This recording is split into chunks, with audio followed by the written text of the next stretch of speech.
آگے بڑھیں اور آپ کو بتائیں کہ ایل ڈی اے کی آمدن بڑھانے اور غیر آباد پلاٹس پر کمرشل سرگرمیاں شروع کرنے کا پلان۔ ایل ڈی اے اور پرائیویٹ کمپنیز اشتراک سے عمارتیں تعمیر اور کمرشل سرگرمیاں کریں گی۔ ایل ڈی اے میں پہلی مرتبہ جوائنٹ وینچر کے تحت نجی کمپنیز کو شامل کیا جا رہا ہے۔ L D A governing body نے جوائنٹ وینچر کی منظوری دے دی۔ 7 سال بعد کوٹ لکھپت سبزی منڈی کا بھی جوائنٹ وینچر پلان میں لانے کی تیاری جاری۔ مزید تفصیلات جانیں گے زین العابدین سے۔ زین بتائیے گا۔ ایل ڈی اے کی آمدن بڑھانے اور شہر میں غیر آباد پلاٹس پر کمرشل سرگرمیاں شروع کرنے کا یہ نیا پلان بنایا گیا ہے کہ ایل ڈی اے اور پرائیویٹ کمپنیز کے اشتراک سے عمارتیں تعمیر کی جائیں گی اور وہاں پر کمرشل سرگرمیاں کی جائیں گی۔ ایل ڈی اے میں پہلی مرتبہ جوائنٹ وینچر کے تحت نجی کمپنیز کو شامل کرنے کا پلان کیا گیا ہے۔ L D A governing body نے جوائنٹ وینچر کی منظوری دے دی ہے۔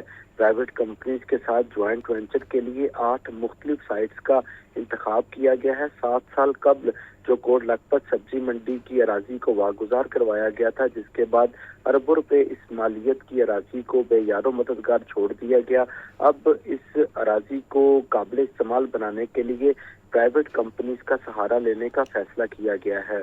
اسی طرح جوبلی ٹاؤن پارک کو کرکٹ اسٹیڈیم میں تبدیل کرنے کا فیصلہ کیا گیا ہے، جس کے لیے پرائیویٹ کمپنیز کو مدعو کیا جائے گا۔ Finance and trade centre Johar town کا ایک پلاٹ جوائنٹ وینچر کے لیے مختص کرنے کا فیصلہ کیا گیا ہے۔ ایف ٹی سی کے ایک پلاٹ پر پرائیویٹ فارم سے مل کر ایل ڈی اے ٹاور تعمیر کیا جائے گا۔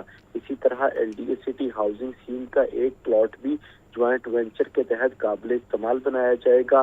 حال ہی میں ایل ڈی اے نے آپریشن کرتے ہوئے سبزہ زار میں اراضی کو واگزار کروایا، اب اس واگزار کروائی گئی اراضی کا کچھ حصہ بھی جوائنٹ وینچر پلان کے تحت استعمال میں لایا جائے گا۔ ایل ڈی اے اور نجی کمپنی جوائنٹ وینچر کے تحت گارڈن ٹاؤن سائٹ پر ہاسپٹل بھی تعمیر کرے گی۔ ان 8 سائٹ کا انتخاب کر لیا گیا ہے اور آئندہ آنے والی جو آکشن ہوگی اس میں جو پرائیویٹ ڈیولپرز ہیں ان سے اظہار دلچسپی طلب کیے جائیں گے۔ جی زین العابدین، بہت شکریہ آپ کا۔